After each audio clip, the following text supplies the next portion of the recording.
team as we play the characters that you cheer. So join us as we go, below the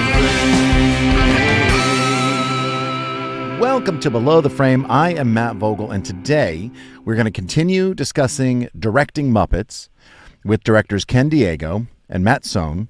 From last time, Ken, he is a director on Sesame Street, has been for many, many years, and Matt directed episodes of the 2015 The Muppets series, as well as some episodes of The Muppets Mayhem, all episodes now streaming on Disney+. Both directors are really, really good at their jobs, and they not only work with Muppets, and work really well with Muppets, but they also work with human actors on other projects as well. And when we ended last time, Ken was talking about how the experience of working with Muppets kind of makes you ask questions about everything when you're working on a scene on other shows that maybe don't have puppets in them. Specifically, don't have puppets in them. Because in the Muppet world, as a director, you are asking so many questions about every tiny little detail of the scene. How are we going to blah, blah, blah? And that's because of the demands of puppetry kind of require you to really examine a scene. So if you don't know how to solve something, what do you do? The answer to that is you're going to find out, you're going to ask questions in a production meeting. And so with that in mind, we're going to jump back into this director discussion with Matt Sohn and Ken Diego, and we're going to start with the pre-production meetings. As a director, you got to be prepared.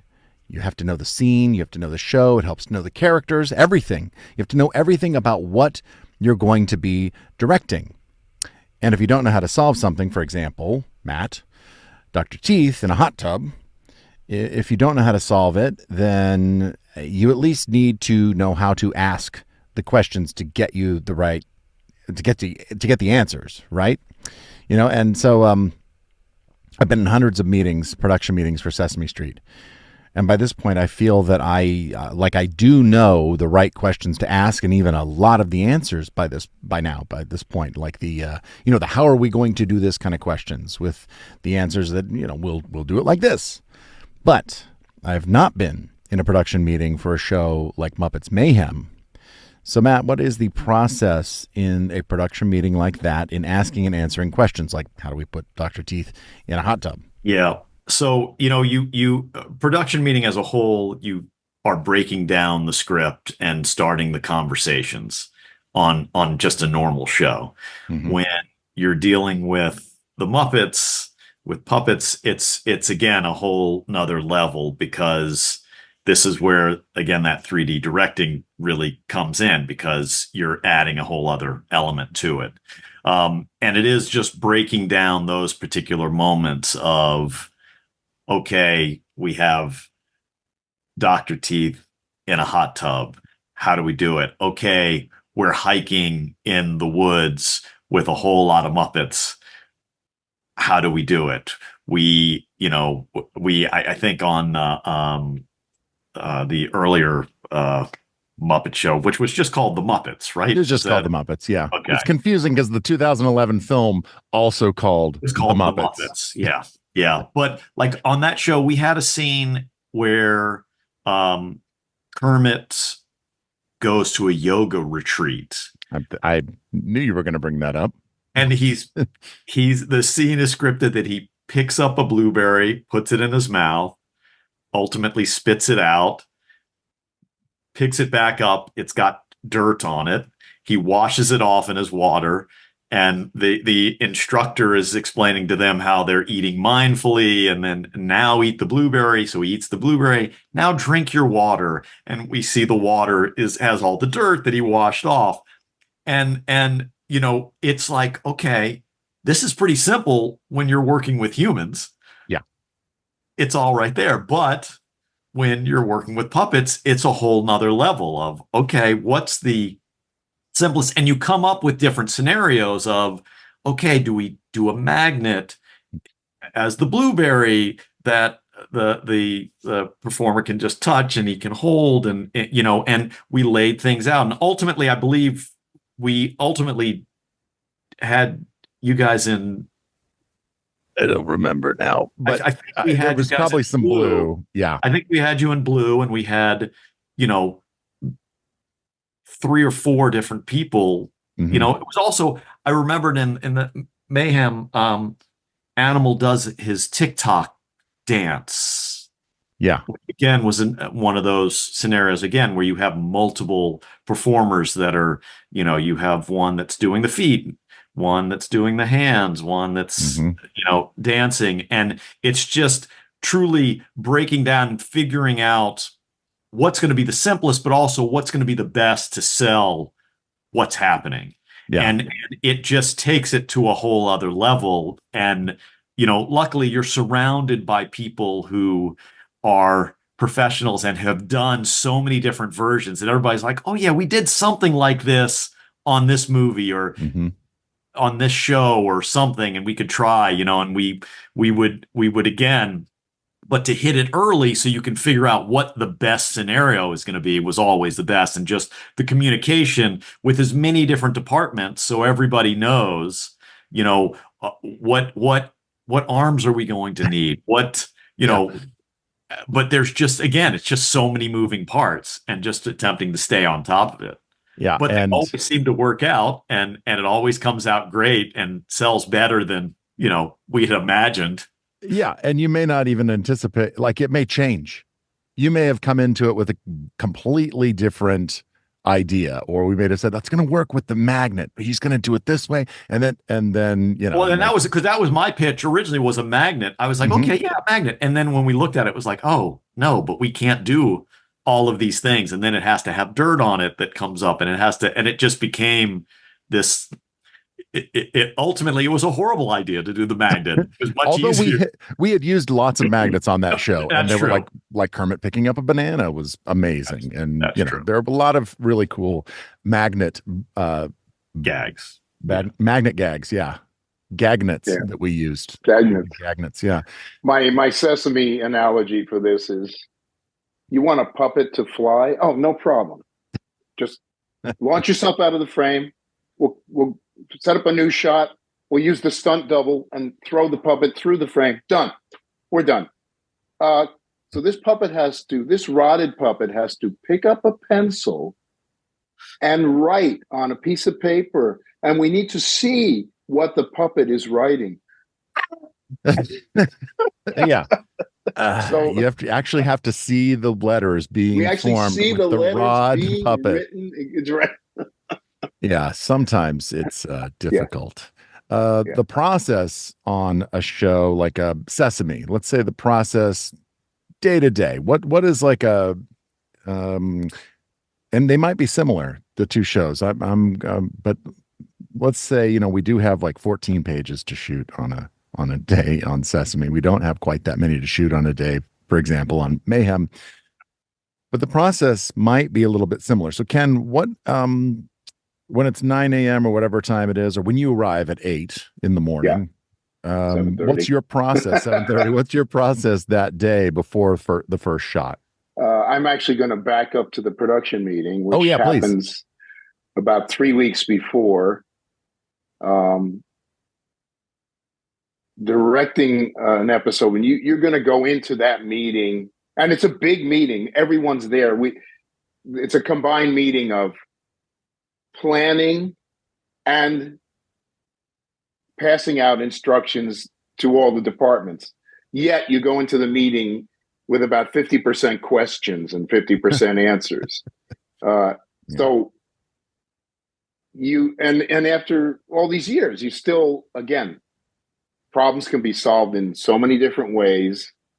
And it's kind of like survival of the best answer. But the best answer at the production meeting isn't the best answer on set. So True. Anyway, we go in with about 50% questions, and I'll come out of the meeting with maybe 25% questions. I'll have some of those answered. Then in the 3 weeks between the meeting and the shoot day, there's this incredible spin of back and forth on the website we use. We use Frame.io to post all sorts of examples and discussions and tests of different situations, and then we evaluate that, and we go into the shoot day with a plan. And then on the morning of, so at 8:15, we start talking through the show in terms of props and setups and the flow of the day. And this is like And if we're producers, you producers, Yes, the producers, stage manager, AD, stage manager, AD, and there's a lot of the department content monitoring, which has been happening all along. But this is kind of a final check. And if a prop, which had been prepared, that took the whole time to actually become ready for the day, it might be the first time everyone's really looking at the prop for the first time physically. And then hopefully everything passes muster. And if we get the meeting done by 8:45, we can start to get into the first scene. But basically, we'll start. We'll read through with the cast for that scene. Sometimes, if it's a complicated episode and I know it's going to be shot completely out of order, I'll take the first 15 minutes of the day and get as many members of the cast who are available out there, and we'll just read the whole thing, and then I'll describe to them how this is going to break apart into a gazillion pieces that won't be in any kind of order except by setup, So then everybody goes their way, and we start working with the actors and cast and crew for that first scene, and get into it by doing a blocking. And there's always a setup period for the puppeteers. So, you can't just jump into it. After you read and you describe the blocking and you walk it, then they have to prep their performance positions. They have to kind of lay out their monitors. They have to lay out their scripts. They'll need to know how far we're going, because if, part A of this script happens here, but then the second part of that scene happens over here, they're going to divide their scripts. And if we're going to do a live move to that second position, then the rest of their script will be there, that sort of thing. So it's really important. The planning is super important. And there's a period where I find I can't really communicate important things to the cast at that point, because they are focused on setting themselves up. Mm-hmm.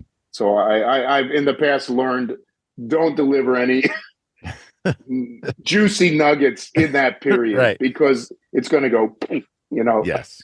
Yeah. So and that's how we'll be looking at you going, yeah. Yeah. Right. Exactly. Okay. Great. But then, you'll be worried. Like, I don't know what your focus will be about how you're positioning. You have to talk to your scene partners. Yeah. And you have to lay out not only how you will position yourself, but then how your scene partners position themselves. And then you can spot problems right away, and you can't start the scene because, there's no way I'm going to get from here to there with you in the way, Right. So here's what you need to do, or, so there's, or reroute the cables. We need a path through here. We got to get that. We'll start looking at shots, and then we'll see that the cable needs to be redressed and so on. So sometimes it takes a while to get into the scene and get momentum. And it's harder on days where you're shooting way out of order, and you really everyone has to reorient their mind from scene to scene, where we are in the arc of the script, So yeah. Matt, similar process for you on the show? Very similar, Mayhem? But I don't know. Speaking of the Mayhem, I don't know if you remember, we were block shooting those first 5 episodes. That's right. We were. Actually, I think it was the first 4. I think. Because then we had a different look. But those first 4 episodes, it was bananas, because we had to kind of lay out and sort of explain to everybody what had gone on, sometimes 3 episodes before that we hadn't shot yet, because we're doing and it's all based on the schedule and the locations that we have. and sort of moving through as efficiently as we can. But yeah, it becomes chaos. And that's why the pre-production of all of it is the most, it's so important because it sets the tone for everything else. And it just as my job as a director to be able to be on top of it and communicate as much as I can and to make sure that everybody's aware and we're all on the same page and that we're all, again, we know what our main goal is and what we're striving for. So we're all going for the same thing.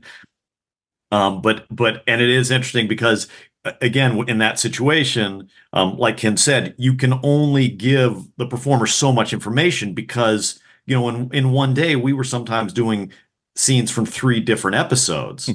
And also this was also one of the first times where I think every day was a different wardrobe change for some of these bits, which was a very different thing, I think, and just being on top of that and knowing where we are. So it was with so many different departments, everybody had to bring their A game and we had to, over communicate just to know and to have a plan. And then again, getting into the sets, it was a little easier because maybe we would shoot a couple of the kitchen scenes together. So we knew if people were around the table or in the kitchen, we could pull out particular decks and be able to do that and be prepared. But then we were sort of starting anew on the next scene just to get everybody up to speed and sort of explaining the backstory and where they are now, just so everybody understood,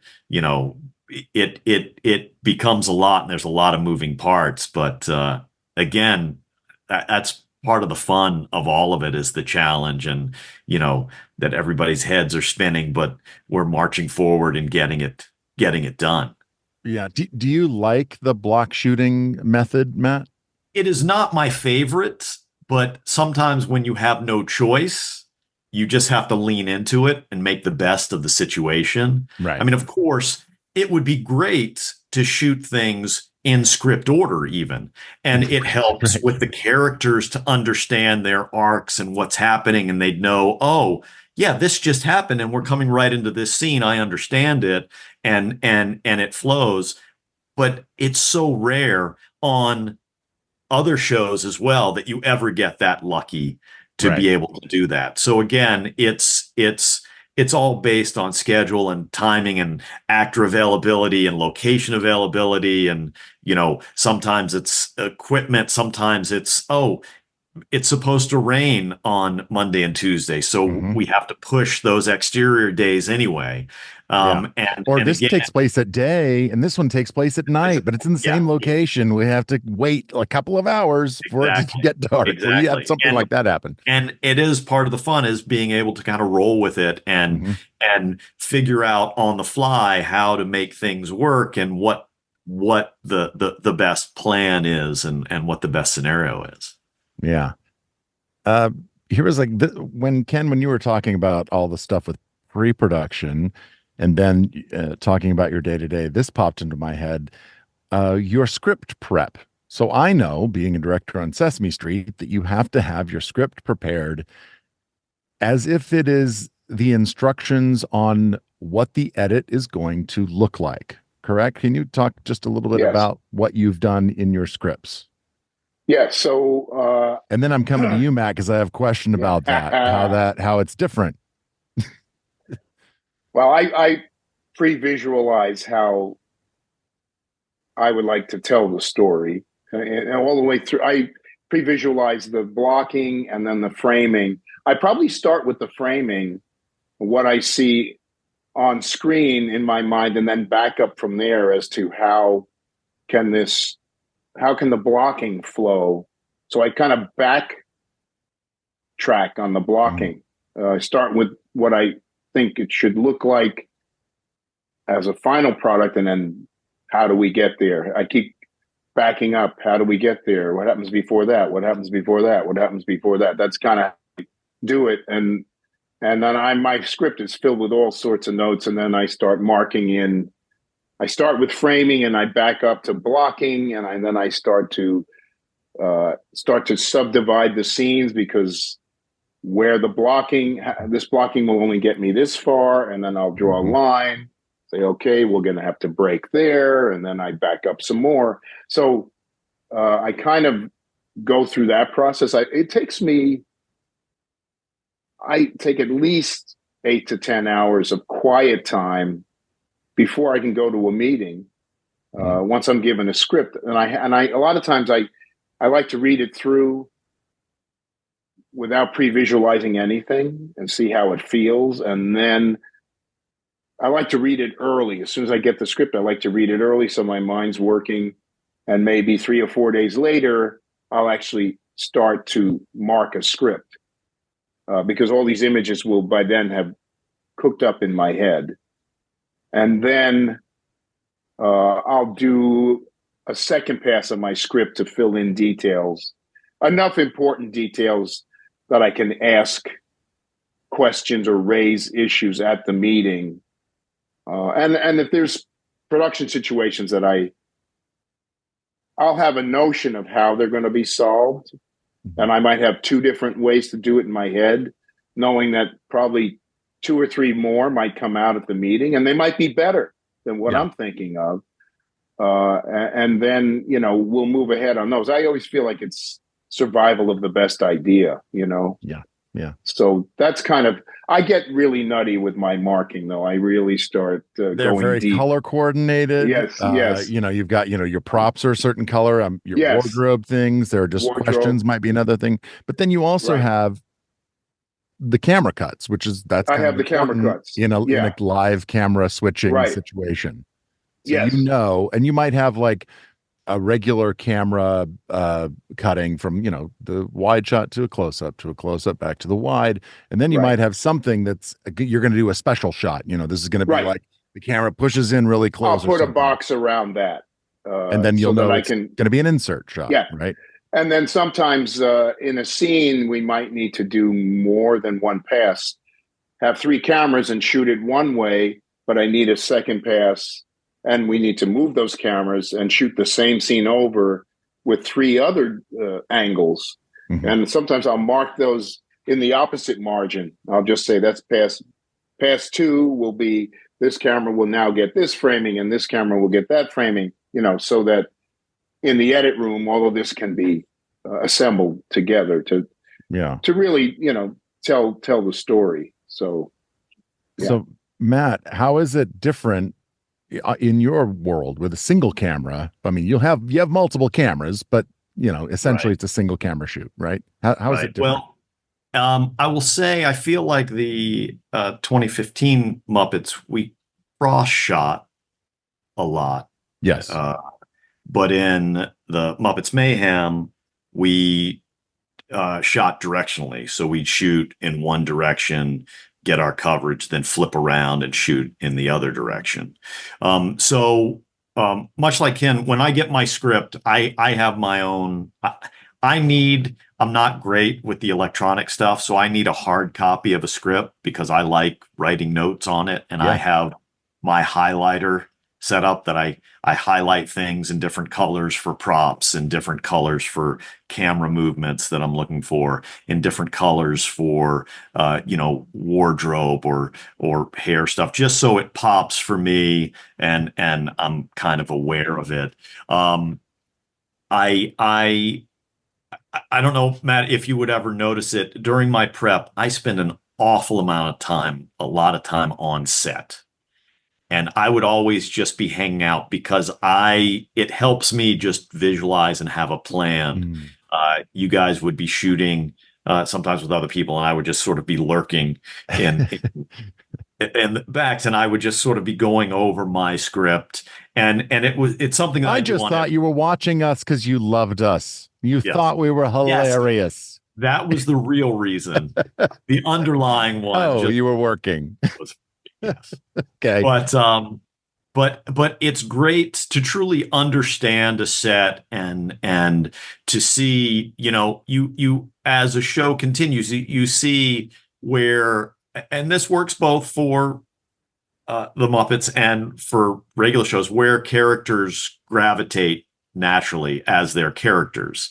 Oh, this person always goes to this chair or this area, and it's interesting to kind of watch and be aware, because you want you want people to be comfortable where they go, and you don't want to do something where, oh, no, you're sitting in this area where this character has never been before, and it becomes odd, especially for an established show that's been around and you're coming back on. And admittedly, with these shows, we were sort of creating it and figuring it out as we were going. But yeah, I do overhead drawings where I have schematics of the set and where stuff is, and I draw in where I start the characters, and I have arrows, and I have my camera placement and where the cameras are running, and then I'll have my shot list on that I just have my basic notes of what coverage I'm looking for, what special shots I'm looking for, if I want to do specific camera moves for specific moments, and that's sort of how I keep track on things, and then I keep updating them as we get deeper into it, so that by the day, and then ultimately I like to share all of that with everybody. I would give it to the grip department so they would know what steel deck they could pull out early to get ahead of it. I'd give it to the lighting department so they'd have an idea of where lighting could start. The camera department had it so they would know where was the safe side that they could set up their video village that it wouldn't be seen. Again, it's that communication just to keep everybody moving forward and to be as efficient as possible, because, with the single camera world, the quicker we can get into a scene, the more takes we can do with it. And there's nothing more fun than getting to a spot in a scene where you feel like you have the coverage and you can let the performers play with some stuff and find something different that could be fun or funny or elevate what's already down on the page. And that's sort of always my plan going into it. That's great. And that is an interesting thing there too, just about the two methods of working, not only for you as directors and how you are prepped going in, a lot of similarities, just maybe the execution is different, but also on Sesame Street, a lot of times we have so little time. And so all the performers kind of had to come in ready to go. If they've got things they've thought about as improvs or as alternates or as whatever it is, you better be ready to bring them up now, because we got to get this, and then we got to move the whole. Everybody has to move over here to the steps, and then everybody's got to move to Oscar's can, and everybody's got to move to the garden. Like, we're moving all day long.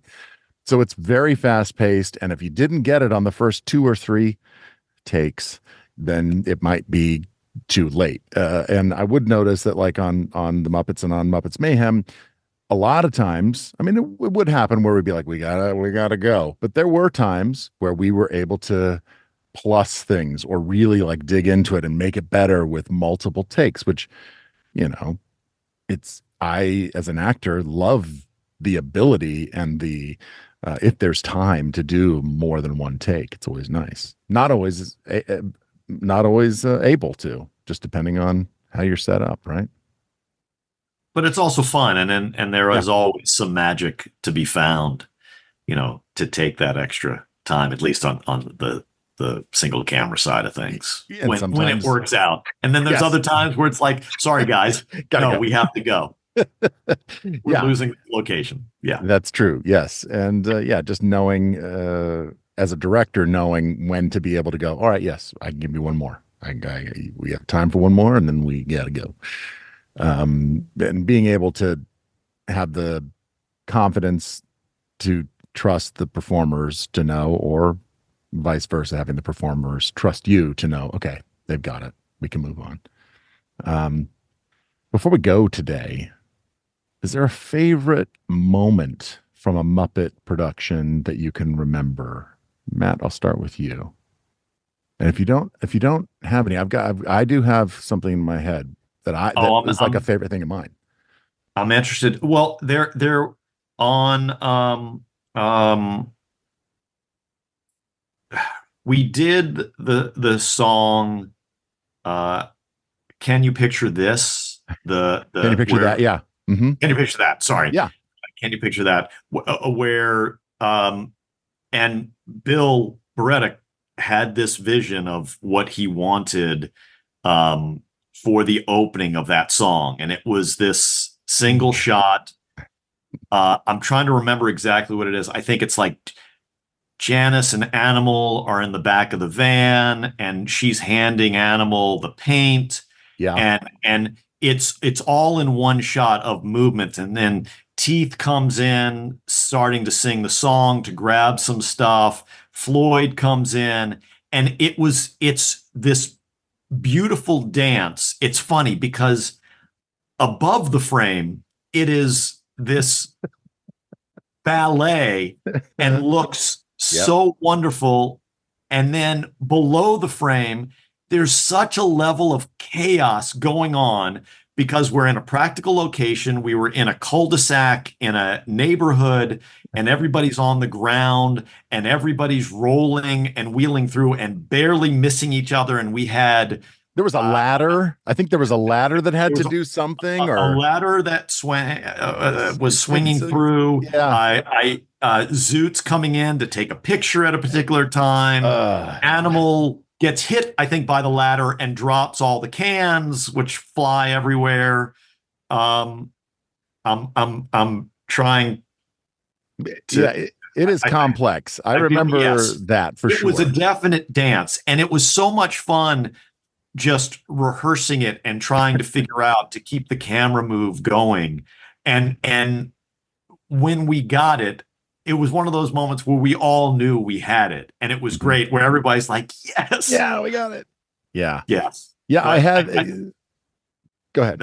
That memory for me was a great one. That was just so much fun. That was one of mine, and I also, from that same episode, and I don't know what it was I don't know if that was my favorite moment, but I think it just because it was like, it was Floyd is on the roof of the house, and it was a green screen roof that was built in a studio. Right. I think it was because we were just working together on how to get that shot, right? I mean, it may have been like a pickup day or something. I don't even remember. And that was that the 3 cans of paint? Yes. That he's knocking over? Yeah. I just remember that being a fond moment because we were just working together on how to make it, like when to tip the cans, when to. Right. Well, because it was all on the beat of the song and it was real paint, by the way. So the real paint. I was trying to remember what the reason was, because there was a theory behind it that, well, we can do it fake, but then it won't look as great to put down the house. And yeah, and it was that little picture shot was then put onto an actual roof of a real house. Yes, of that real house that we shot in front of. That's right. But I do remember that for some reason. I remember that moment, and I also remember the moment in the lobby of the hibachi restaurant when Animal becomes a hibachi chef, and we're looking through that window, the circle window. Yes. Yeah. And I don't know what it was, but there was something about the interaction, about the dialogue with all of us there and with you there, that I just remember that moment fondly. It wasn't important. The script wasn't important, but just like what we were talking about was right. This was fun. It just felt like everybody was like just digging into it and having fun. It was, and I think I feel like we were far enough into the show that everybody was feeling it, and there was some fun. I think it was also getting out of our stages, because I think we'd been trapped on our stages for a while. And I feel like on our stages we were also using some atmosphere to give a little more texture, and it was kind of nice to get away from that. Yeah, it was.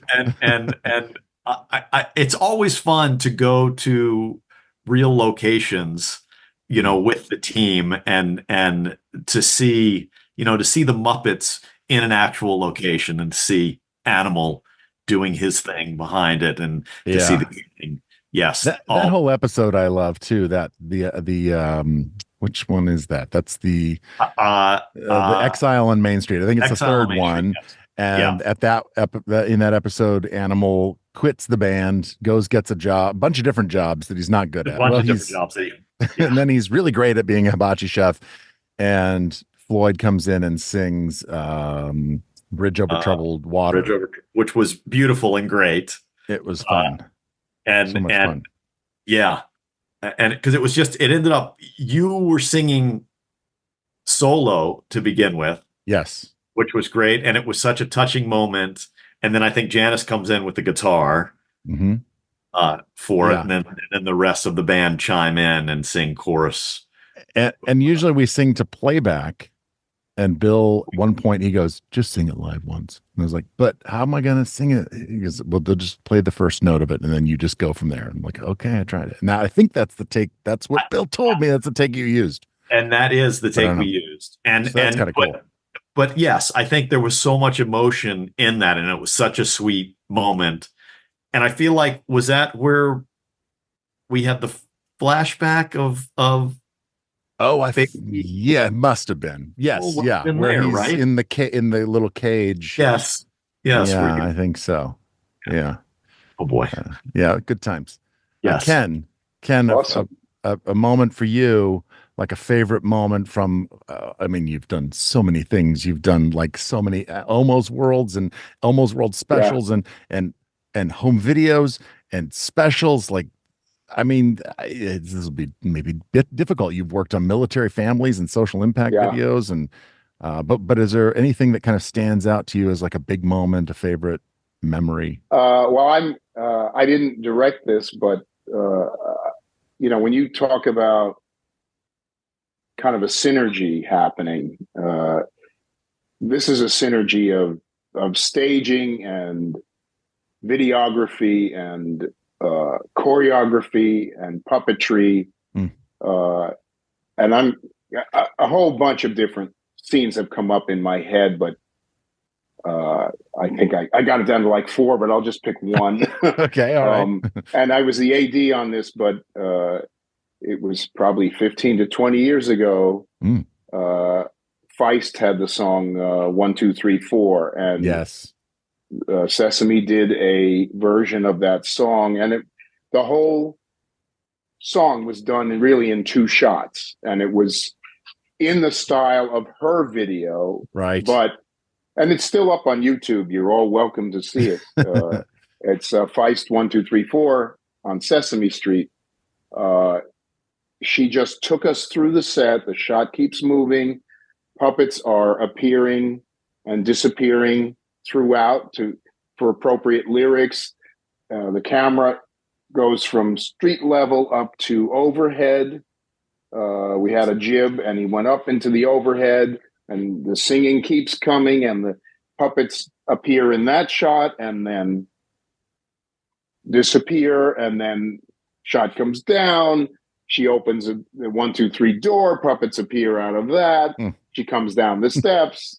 And the one transition, the transition is an overhead spinning shot that transitions to the start of part B, which is also an overhead transition. We did it as closely as we could without, 100% mechanical motion control. But we had an incredible camera operator, and we approximated that. And then when you see how the choreography and the puppetry and how clean those shots are and how amazing everything was coming together. And I'm sure, Matt, you performed several puppets in that. Probably, yeah. Some penguins or some monsters or whatever it was. But that was extraordinary. And that was back when and I think it took us 4 or 5 hours to, at least 2.5 hours to map it out. And I think it took us 4 or 5 hours to shoot the whole piece, block it and shoot it, which is really miraculous when you look at how complex it is. We don't get that kind of time anymore. We have a celebrity come in. We probably have half that amount of time these days. If you're lucky. It's too bad, but I mean, those are the things I kind of live for, and I love those things, and that was an amazing piece, and there were many other amazing pieces that we've done, but that one comes to mind as kind of a synergy of Yeah. everything coming together. Well, and I love that. That's a great. I can't, because you do, when the camera goes up, there were just puppets down in the frame just before. Yeah, And as the camera goes up, exactly. like there's no puppets and you can see the floor. There's no cables. Right. There's no monitors. How There's they nothing. do that? It's clean. And it wasn't a raised set. It was not a raised set. It was. And it's funny because as you guys are talking about that, I'm going through my head going, oh, wow, how'd they do that? That's interesting. That's a dance. Cool. It's good. Yeah, Go to YouTube. It's still up. Yeah, it's there. It's an That's amazing. awesome. Yeah. Well, I will say a couple of the things that I was thinking of, Ken. There are a few, and one is just as a director, I always felt comfortable when knowing that you were the AD. For me, especially earlier on, and I'm not sure you're not really ADing as much anymore, are you? On Sesame? On Sesame, no. You're directing. And we have great ADs, but as a younger director at the time, I was always very relieved to know that you would be there kind of backing me up and making sure that I wasn't gonna mess up too badly. I always felt very comfortable having you there in that position. That was really great. But I also felt really nice. Absolutely. I also felt really nice feelings thinking about there's a social impact video called Little Children Big Challenges that centered on incarceration. And so sometimes Sesame Street has these social impact initiatives that deal with kind of difficult issues or harder issues, and they are resources for families to use. And this one was about incarceration, and I played a character called Alex who had a parent that had been incarcerated. And I just remember the care that you took with that scene directing us, because we had a human actor there. We had Abby and Elmo, I think, and then this new character, Alex, that I was playing. And I just remember the compassion and the care that I felt from you as the leader of getting us through that scene and helping us to feel comfortable with what we were doing and not making it have to feel like it needed to be big. And, in fact, the opposite, it needed to feel small and intimate. And that's how it was shot. And I loved that. Yeah. Thank you. And then the only other thing I would say is, like, for a very long time, you would direct the Sesame galas that we do in New York City every year. And just watching how calm, cool, and collected you were this is not a show for broadcast or anything, but it's just a big, big show. Like there's musicians, there's an MC, there are special guests, like really special guests. There are Muppets, there are songs, there are sometimes a Big Bird, sometimes a Snuffy. It's huge. And it's in this giant space where everything echoes. And just to see you over at your area, just very calmly with your script, never got a whiff of nerves or anxiety from you at all. I don't know. Just very impressed at that. Thanks. Yeah, that's the gala is a show that you rehearse in pieces, and you never get to rehearse it from beginning to end in order. Never until it happens. That's true. Yeah. But that's, I don't know how you were you commanded that show so handily for so long. Fun. It's just great. It's such a great job. I just, you just triggered. I'm sorry to. Oh no, go ahead. There was a scene with you as Big Bird and Alan that was inside Hoopers for. I can't remember the subject matter, but it was something very tender and very delicate with Big Bird going through emotions. And I adored that we could have these lengthy moments of silence in that scene. And I just loved it. We actually got to play it in a natural form, and length of the scene didn't matter. It didn't have to have pace.